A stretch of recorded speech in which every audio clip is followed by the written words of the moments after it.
And without further ado, I would like to welcome our next speaker, and that is Dr. Alec Walker from Harvard Medical School, who will be discussing early life stromal niches that orchestrate B lymphopoiesis at the brain's borders. Thank you, Dr. Walker, for being here today, and the floor is yours. Thanks so much for the introduction. I'll just share my screen here. And I'm really happy to be here today and to share some of our work with you all. Um, so it's really nice to follow such a wonderful talk about B cells. We're also going to talk about B cells, but in a slightly different context. So we are really interested in these unique immune niches that surround and protect the central nervous system. I'll refer to these mostly throughout the talk as the brain borders. So one of these tissues is the meninges, which I'm showing you here kind of spans the space between the brain down below and the skull up above. And today we're going to focus mostly on the outermost layer of the meninges, or the dura mater, right up here. And the dura hosts a heterogeneous immune compartment. You can basically find any type of immune cell that you would find anywhere else in the body in the dura.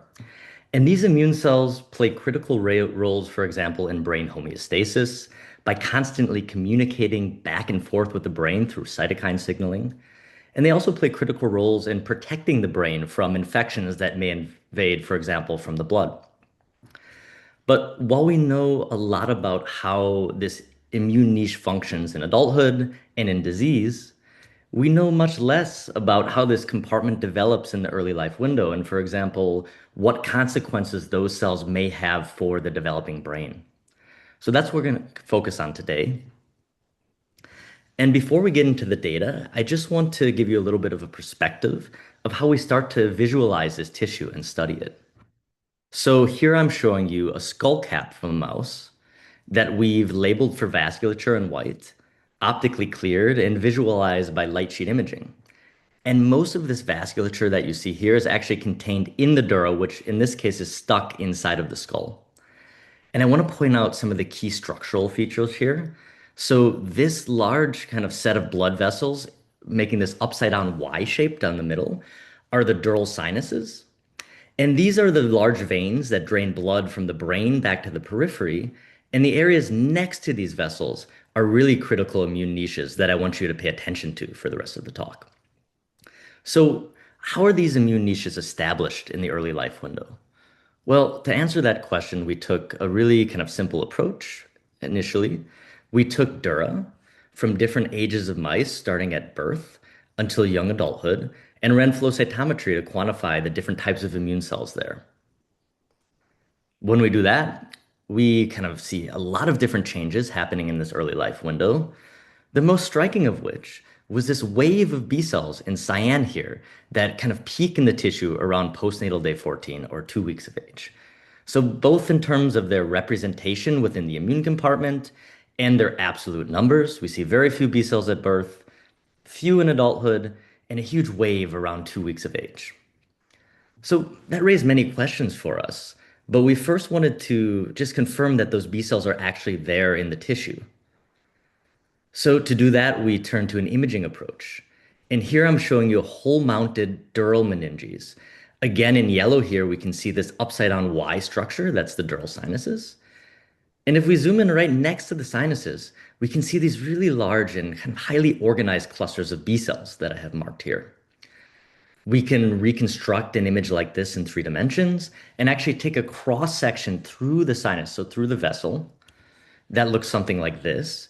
And we can indeed see that these B cells are actually organized in a very kind of specific anatomical location that we're referring to as the sinus proximal area. Indeed, we can map the location of B cells across multiple mice across different ages. And we see that these B cells at postnatal day 14 are enriched in this sinus proximal area and almost completely gone in adulthood. So this confirms two things for us, that this really is a developmental phenotype. And it also kind of starts to hint that these areas next to the dural sinuses may be really bespoke B cell niches, specifically in this early life window. So we wanted to learn more about these B cells and also about the niches that might support them. So to do that, we turn to a single cell RNA sequencing approach. So we sequenced immune cells, including B cells, and also non-immune cells, so fibroblasts, endothelial cells, etc., from the dura, other brain and brain borders compartments, and from other places we know they're B cells early in life, like the closely opposed skull bone marrow and the leg bone marrow. So if we first look at the immune cells we captured, we see a map like this, and we see that we've captured a large component of B cells marked in cyan, and really surprisingly, that the B cells we find in the dura and other brain borders compartments overlap very closely in the UMAP space to bone marrows we see in the B cells we see in the bone marrow. Indeed, if we dig into these B cells further, we can see that B cells found in the dura and other brain border compartments recapitulate all stages of B cell development. So here going from pro B cells all the way through to newly formed B cells. And they even express genes like RAG1, which is involved in recombination of the B cell receptor. So by all intents and purposes, these early life brain border niches are functioning as sites for B cell development, specifically in the early life window. Now, we wanted to take a step back and ask, is this phenomenon really unique to brain border tissues early in life? So to answer that question, we did an experiment we called a big harvest. So we took all different organs from different ages of mice spanning this wave, and we ran flow cytometry to specifically quantify developing B cells. If we look at primary lymphoid organs, we see this kind of striking decrease in B cell development in the liver and a concomitant increase in the bone marrow compartments in this early life window, kind of really recapitulating this fetal liver to bone marrow transition and hematopoiesis that we know happens during this time. However, if we look at extramedullary organs or organs that are not bone marrow, we see this striking peak again in B cell development in the dura and other brain border compartments, and a kind of even a similar peak of B cell development in the spleen and even the small intestine, really suggesting that early life B cell development in the brain border compartments is part of a larger extramedullary lymphopoietic wave that happens during this window. So this got us interested in how these early life waves of B cell development are coordinated across the body. So to start to answer that question, we turn to a very powerful DNA barcode lineage tracing technique called Carlin. So Carlin allows us to induce unique DNA barcodes in hematopoietic progenitors in vivo, and then trace those barcodes into their B cell progeny later on. So we designed the experiment like this. We induced DNA barcoding in progenitors at different embryonic and early postnatal time points, corresponding to different events in early life hematopoiesis. And then we sequence barcodes from B cells in different organs around postnatal day 14. And by doing this, we're asking, do developing B cells in different early life organs come from the same progenitor?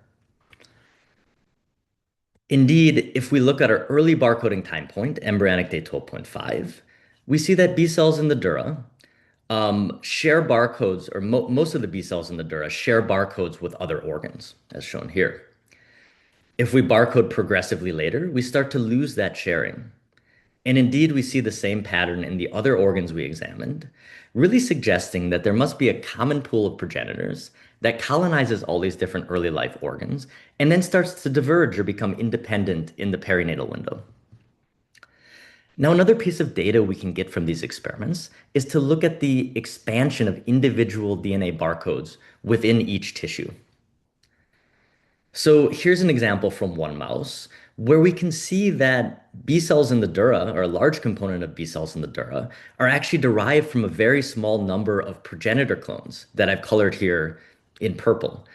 And these clones are highly expanded in the dura and not highly expanded in the other organs, really suggesting that B cell progenitors must expand locally in the dura for a prolonged amount of time early in life.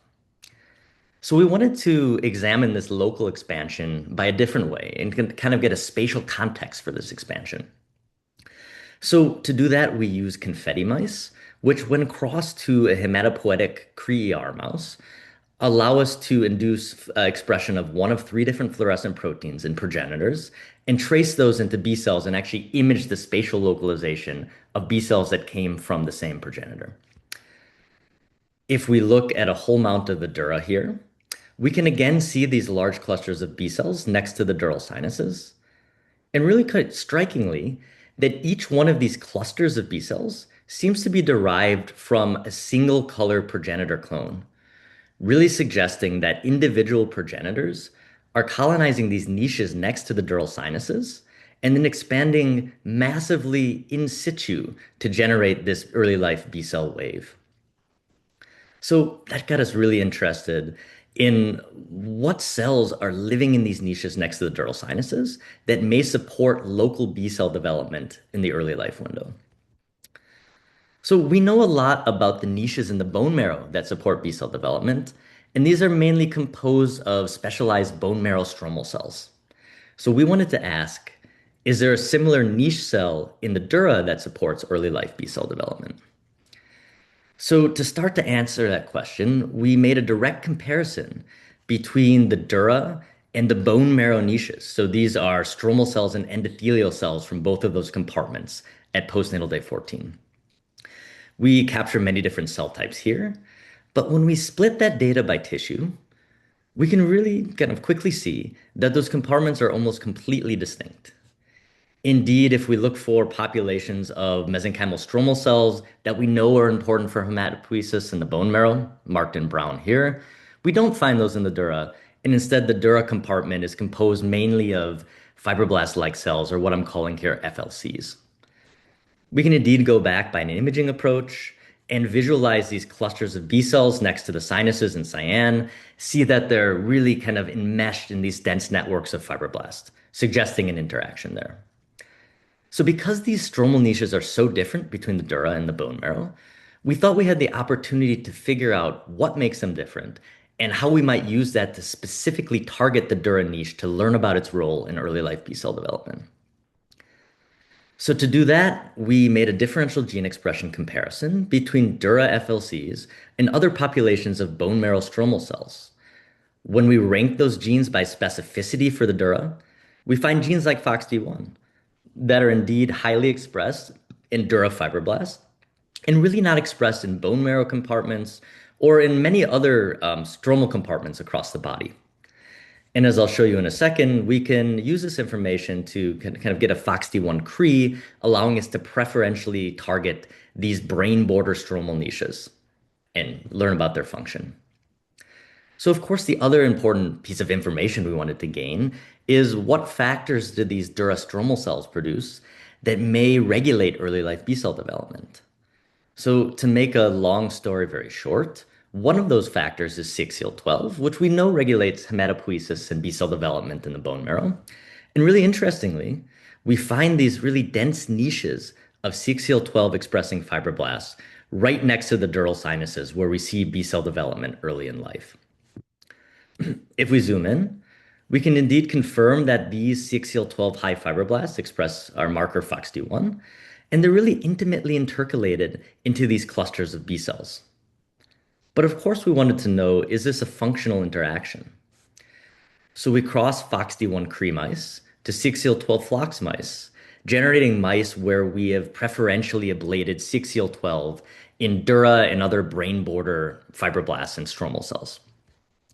If we take an imaging approach to look at B cells in the dura, we indeed see that these large clusters of B cells that we see next to the dural sinuses in control mice are really kind of profoundly disrupted in these knockout mice.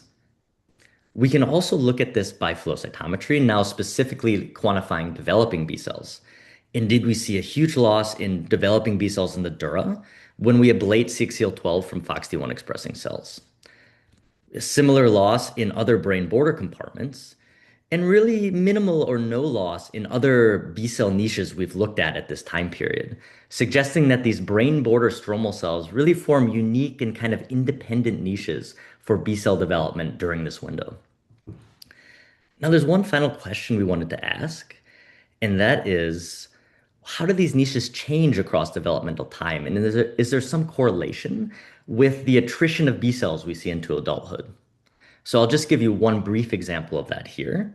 If we look at CXCL12 kind of mapped across multiple tissues at multiple ages, we see that these dense niches of CXCL12 expression next to the dural sinuses are actually kind of really profoundly remodeled in adult mice.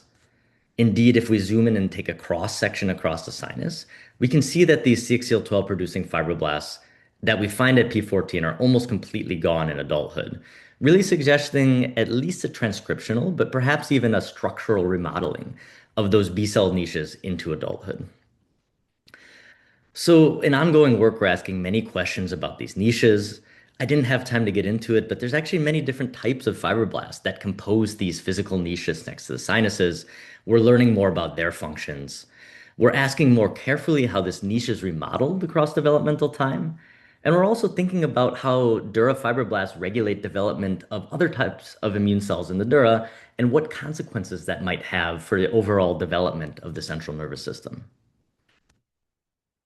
So to summarize what I've shown you today, we've identified a distinctive wave of B cell development that occurs in the dura and other brain border tissues. This wave is actually coordinated with waves of B cell development all across the body early in life, but supported locally by specialized population of fibroblasts in the dura.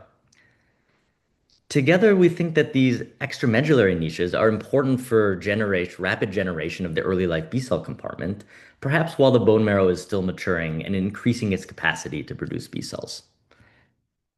Outside of normal development, we're very interested in how brain border B cells and their niches contribute to other early life diseases in the central nervous system.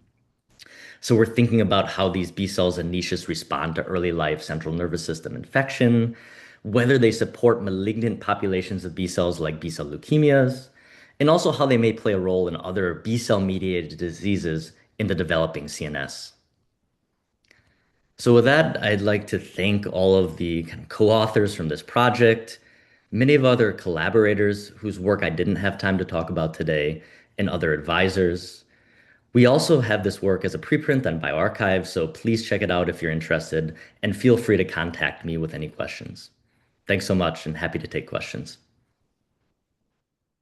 Thank you so much, Dr. Walker. That was an incredible presentation.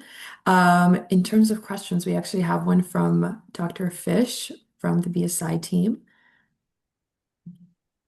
And um, yes, she's coming on. Great. Okay, great. Alex, loved your talk. And coming right after Dr. Fuenes, obviously lots of thoughts coming together. So, fibroblasts-like cells touching B cells, creating, being involved in various autoimmune diseases. We've seen this in rheumatoid arthritis, the associations there.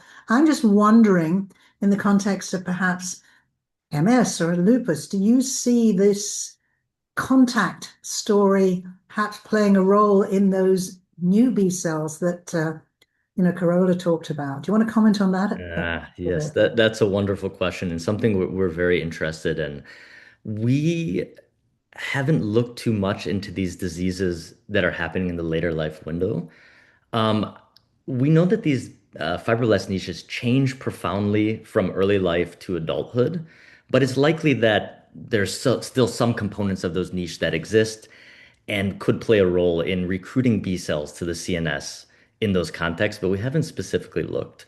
What we've been focused on is, for example, other roles of these fibroblasts in recruiting B cells to the CNS during early life infection. So we do see that we have the same kind of intimate contact between fibroblasts in the dura and other meningeal compartments with, for example, plasmablasts that are forming after an early life infection. So we do think that they're really important. And I would imagine also doing something similar, though perhaps by different kind of chemokine and cytokine mechanisms in autoimmune diseases in the CNS as well.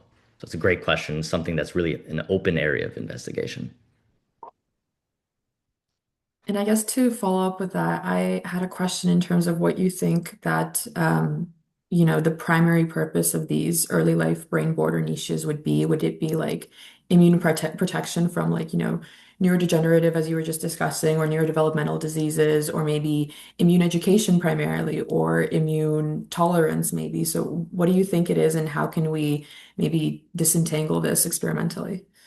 Yeah, excellent question. And something we've really been trying to answer. My educated guess is that it has something to do with immune education, right? So we see this occurring not only in the brain border compartments, but in many other organs across the body early in life. So you could imagine a model where you're actually kind of shaping your B cell repertoire based on antigens from all different tissues in the early life window. So that's one intriguing hypothesis and something that we've kind of been looking into. It's a little bit tricky to study. So we do have, as I've shown you, a way to perturb that fibroblast niche in the central nervous system and kind of profoundly deplete those B cells. Of course, that perturbation has a lot of other effects on other types of immune cells in the CNS. So it's kind of hard to look at a functional impact of that for the overall organism. But again, I think collectively, it may be an effort to kind of educate B cells against all different types of tissue antigens. Amazing. Thank you so much. We have more questions for you in the chat, but in the interest of time, we invite you to just answer them directly there if that is okay with you. Yeah, perfect. Yeah, but yeah, thank you so much for your talk. Yeah, thank you.